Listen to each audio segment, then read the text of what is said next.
우리 열왕기하 우리 2장 1절에서 11절 말씀을 한 절씩 교독하고 11절 말씀은 함께 읽습니다. 제가 먼저 읽겠습니다. 여호와께서 회오리 바람으로 엘리야를 하늘로 올리고자 하실 때에 엘리야가 엘리사와 더불어 길갈에서 나가더니 엘리야가 엘리사에게 이르되 청하건대 너는 여기 머물라 여호와께서 나를 베델로 보내시느니라 하니 엘리사가 이르되 여호와께서 살아계심과 당신의 영혼이 살아있음을 두고 맹세하노니 내가 당신을 떠나지 아니하겠나이다 하는지라. 이에 두 사람이 베델로 내려가니 베델에 있는 선지자의 제자들이 엘리사에게로 나와 그에게 이르되 여호와께서 오늘 당신의 선생을 당신의 머리 위로 데려가실 줄을 아시나이까 하니 이르되 나도 또한 아노니 너희는 잠잠하라 하니라. 엘리야가 그에게 이르되 엘리사야 청하건대 너는 여기 머물라 여호와께서 나를 여리고로 보내시느니라. 엘리사가 이르되 여호와께서 살아계심과 당신의 영혼이 살아있음을 두고 맹세하노니 내가 당신을 떠나지 아니하겠나이다 하니라. 그들이 여리고에 이르매 여리고에 있는 선지자의 제자들이 엘리사에게 나와 이르되 여호와께서 오늘 당신의 선생을 당신의 머리 위로 데려가실 줄을 아시나이까 하니 엘리사가 이르되 나도 아노니 너희는 잠잠하라. 엘리야가 또 엘리사에게 이르되 청하건대 너는 여기 머물라 여호와께서 나를 요단으로 보내시니라 하니 그가 이르되 여호와께서 살아계심과 당신의 영혼이 살아있음을 두고 맹세하노니 내가 당신을 떠나지 아니하겠나이다 하는지라. 이에 두 사람이 가니라. 선지자의 제자 50명이 가서 멀리 서서 바라보매 그 두 사람이 요단가에 서 있더라. 엘리야가 겉옷을 가지고 말아 물을 치매 물이 이리저리 갈라지고 두 사람이 마른 땅 위로 건너매 엘리야가 엘리사에게 이르되 나는 너에게서 데려감을 당하기 전에 내가 너에게 어떻게 할지를 구하라. 엘리사가 이르되 당신의 성령이 하시는 역사가 갑절이나 내게 있게 하소서 하는지라. 이르되 너가 어려운 일을 구하는도다. 그러나 나를 내게서 데려가시는 것을 너가 보면 그 일이 내게 이루어지리니와 그렇지 아니하면 이루어지지 아니하리라 하고 함께 읽습니다. 두 사람이 길을 가며 말하더니 불수레와 불말들이 두 사람을 갈라놓고 엘리야가 회오리 바람으로 하늘로 올라가더라. 아멘. 우리가 어제 말씀에서 아합 왕 뒤를 이어 이제 왕이 된 아하시야 왕에 대해서 함께 나누었죠. 열왕기하 첫 1장의 말씀이었습니다. 그때 결정적인 역할을 한 것이 누구였습니까? 선지자 엘리야였죠. 오늘은 그 엘리야가 하늘로 올라가는 승천하는 이야기를 담은 이야기입니다. 후계자 엘리사를 남기고 이 땅에서의 소명을 다한 그 엘리야가 하늘로 올림을 당하는 그러한 내용을 오늘 말씀이 담고 있습니다. 오늘 말씀 우리가 다 읽지는 않았는데 제가 이 2장의 말씀을 좀 설명드리도록 하겠습니다. 엘리야는 하나님께서 자신을 베델로 보내시자 이제 베델로 선지자 생도들이 있는 베델로 가고자 했습니다. 가기에 앞서 엘리야는 엘리사에게 너는 여기 머물라 길갈에 머물라 있으라고 얘기합니다. 왜냐하면 하나님께서 자신을 이제 곧 부르실 때가 멀지 않았고 그렇기 때문에 누군가는 선지자 역할을 했었기 때문에 엘리사가 길갈에 머물러 있기를 원했습니다. 그런데 엘리사가 어떻게 합니까? 같이 따라가죠. 내가 당신만 보낼 수 없습니다 라고 엘리야의 뒤를 따랐던 것입니다. 그리고 이제 두 사람이 베델로 가서 선지자의 생도들을 만나서 이들을 격려하고 위로했습니다. 말씀해 보니까 이 선지자 생도들이 묻습니다. 너가 오늘 너의 선생이 하늘로 올라갈 줄을 아느냐? 근데 엘리사가 뭐라고 얘기합니까? 내가 안다. 그러나 너희는 잠자코 있으라 라고 이야기합니다. 그러니까 분명히 지금 동행하는 이유가 있는 것이죠. 엘리사가 엘리야를 따라 나선 이유가 있는 것입니다. 이제 엘리야를 하나님께서 여리고로 보내십니다. 다시금 엘리야가 엘리사에게 베델에 머물라고 제의하지만 이번에도 엘리사는 정중히 거절하면서 충성을 다해서 엘리야를 섬기며 함께 동행할 것을 다짐합니다. 그래서 이제 함께 여리고에 있는 선지자 생도들을 만나게 되죠. 이곳에 있는 생도들도 베델의 생도들과 마찬가지로 엘리야의 승천을 알고선 이를 엘리야에게 알고 있냐고 질문하자 알고 있으니 잠잠하라 라고 엘리사가 대답합니다. 한편 엘리야는 요단을 향해 가면서도 똑같은 요구를 엘리사에게 하지만 엘리사는 역시도 똑같은 대답과 행동을 취하면서 요단을 향해 같이 엘리야를 수행합니다. 이제 드디어 요단강 기슭에 도착한 엘리야가 겉옷을 벗어서 말아 요단강 물을 치자 요단강 물이 갈라지고 강바닥이 말라서 육지같이 건널 수 있게 되었습니다. 그리고 나서 엘리야가 엘리사에게 말해요. 무엇을 내가 너를 위해 해줄까? 그러자 무엇을 이야기합니까? 당신의 영성, 당신의 영감을 내게 갑절이나 더하여 달라고 이야기합니다. 엘리야가 이와 같은 엘리사의 청에 무엇이라고 얘기하냐면 너가 오늘 내가 승천할 것을 보면 그 일이 이루어지겠다. 만일 오늘 하나님께서 나를 데려가시고 너가 그것을 보면 그 일이 이룰 것이다 라고 대답해 줍니다. 그리고 실제로 어떤 일이 일어납니까? 바로 그날에 바로 그때에 하나님께서 엘리야를 데리고 가세요. 그리고 엘리사가 그것을 바라봅니다. 하나님께서 엘리사가 엘리야에게 했던 그 이야기를 기도로 들으신 것이죠. 그리고 엘리야의 그 영성, 그 영감을 갑절이나 엘리사에게 더하여 줍니다. 그리고 나서 엘리야의 승천을 직접 목격한 엘리사가 이제 읽지 않은 말씀을 제가 조금 말씀드립니다. 직접 목격한 엘리사가 엘리야의 계승자로서 하나님께서 정말 나에게 능력을 주셨을까 하는 마음에 엘리야가 했던 일을 그대로 한번 따라해 봅니다.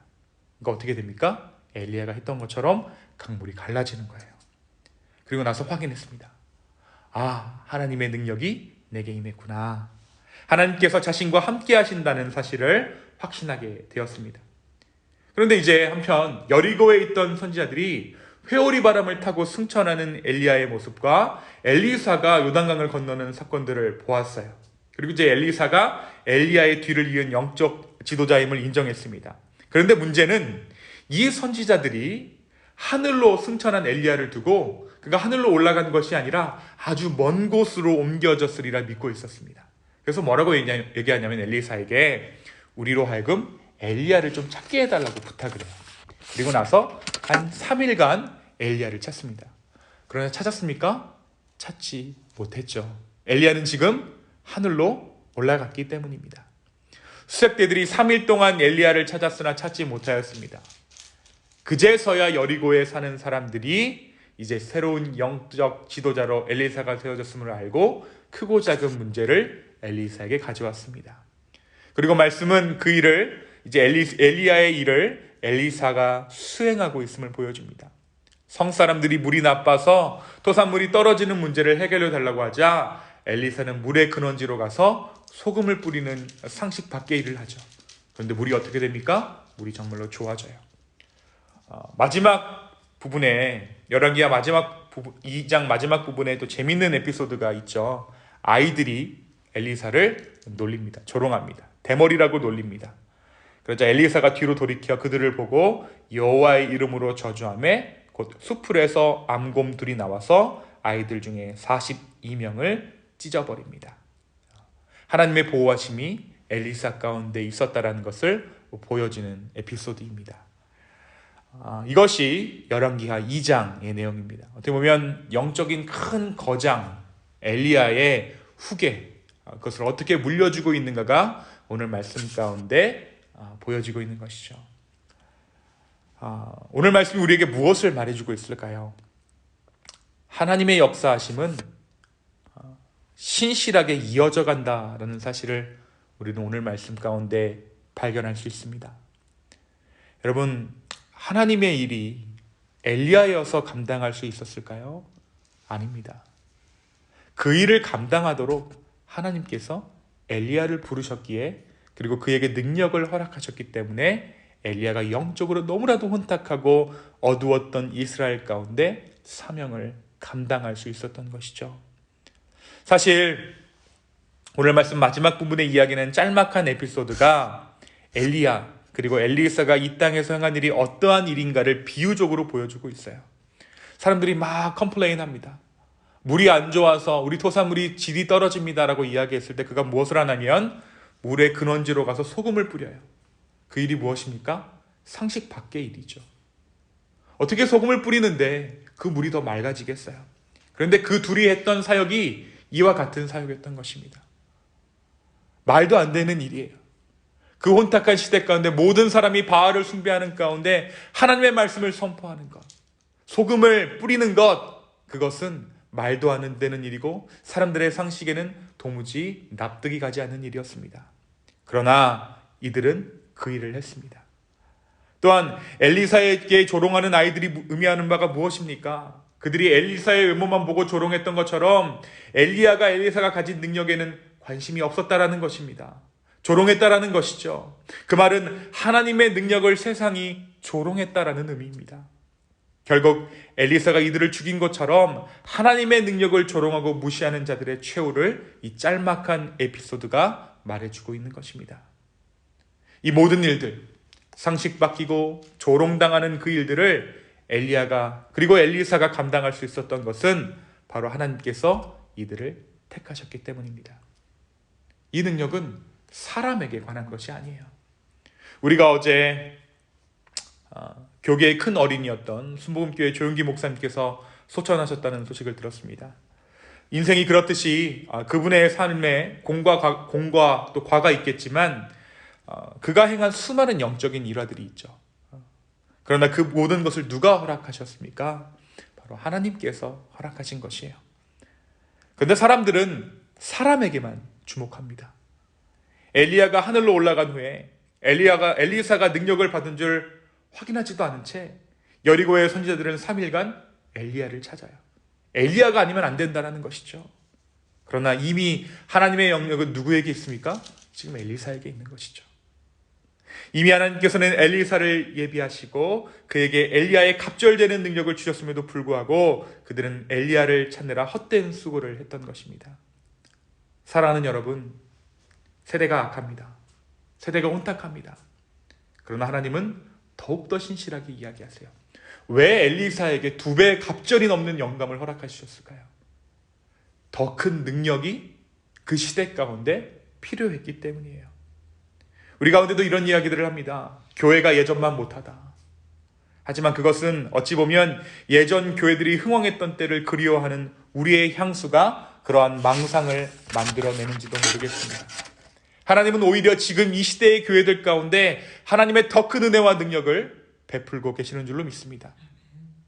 여러분, 큰 불을 두는 것은 어렵지 않아요.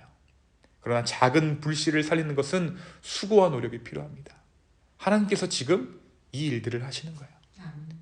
처음에는 큰 교회들 몇 개들로 하나님께서 일하셨다면 이제는 정말 대형 교회들이 아니라 작은 교회들이 일어나도록 하나님께서 지금 그 일을 하고 계시는 줄로 믿습니다. 이와 같이 하나님은 작은 교회들 가운데, 작아진 교회들 가운데 하나님의 생기를 불어넣고 계신다는 것이죠.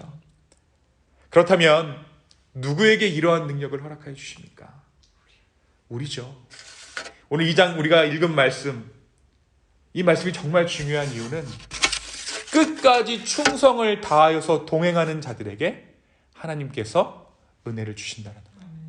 3번이나 엘리야가 엘리사를 고사합니다. 그런데 말씀에 보니까 엘리사가 어떻게 했냐고 기록하냐면 그가 충성되이 엘리야를 따랐다. 3번 거절에 3번 충성. 그것은 완전한 충성을 의미하죠. 왜 따라갔을까요? 왜 3번이나 충성했을까요? 선지자들이 계속 묻잖아요. 너 오늘 저 엘리야가 하늘로 올라가는 거 알아? 나도 알아. 왜 따라갔을까요? 올라가는 그 순간에 할 말이 있는 거예요. 내게 능력을 주십시오. 당신에게 있는 그 영감을 나에게 허락하여 주십시오. 충성되이 동행하는 자에게, 동행하기를 사모하는 자들에게 하나님께서는 그의 능력을 허락하여 주십니다. 오늘 이 말씀이 우리에게 위안이 되는 줄로 믿습니다. 여전히 일하시는 하나님, 동행하기를 소망하는 자에게, 충성되이 주님을 따르는 자들에게 하나님의 능력을 허락하시는 그 주님께 온전히 엎드려 주의 능력을 구하는 저 여러분 되기를 예수 그리스도의 이름으로 축원합니다. 이 시간 함께 기도하겠습니다. 주님, 이 엘리야와 엘리사 이야기를 통하여서 하나님의 일들을 다시금 기대합니다. 주님, 오늘 이 아침에 우리에게 새로운 은혜를 허락하여 주시옵소서. 세대를 넘나드는, 정말 세대를 가리지 않는 하나님의 역사하심, 하나님의 능력을 우리가 바라봅니다. 이전에 어떤 공동체, 교회들을 향수하는 망상에서 벗어나서 참된 하나님의 능력을 사모하는 우리 모두 되게 하여 주시옵소서. 주님, 이 아침에 새로운 은혜를 구하는 당신의 백성들 가운데 응답하여 주시고 말씀하여 주시고 내가 너와 함께한다. 주님, 우리 가운데 믿음의 확신 허락하여 주시옵소서. 감사합니다. 이 모든 말씀 살아계신 예수 그리스도의 이름으로 기도하였습니다. 아멘.